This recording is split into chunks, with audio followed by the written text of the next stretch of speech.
We want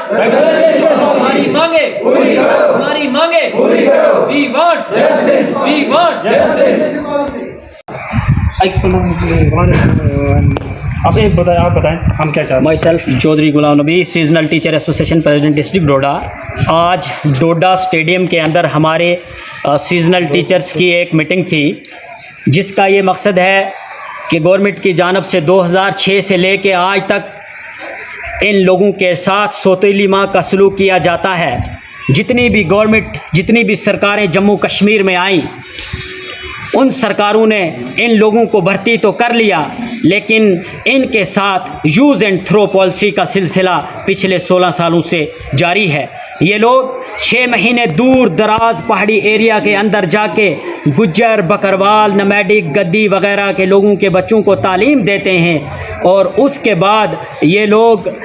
6 महीने के लिए दूर दराज स्टेट्स के अंदर हिमाचल प्रदेश, गुजरात, दिल्ली वगैरह और बाहर की दूर दराज की स्टेटों में जाके मजदूरियां करते हैं। और यही टीचर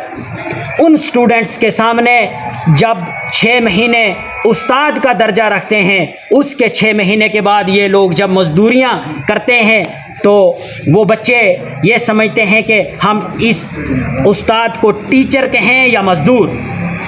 आज इस डिजिटल दौर के अंदर एक तरफ गवर्नमेंट ये कहती है कि हम बड़े बड़े दावे करती है कि हम इतने डेवलपमेंट की राह पे हिंदुस्तान को लेके चल रहे हैं, जम्मू कश्मीर को यूटी बनाया और इतना जो मसला है ये बढ़ा रहे हैं, लेकिन बड़े अफसोस से कहना पड़ता है कि हमारे ये जो टीचर हैं, जो नमैडिक पॉपुलेशन के बच्चों को तालीम देते हैं, इनके साथ हमेशा से सौतीली माँ का सलूक किया जा रहा है। मैं पीएम मोदी साहब से और ख़ास करके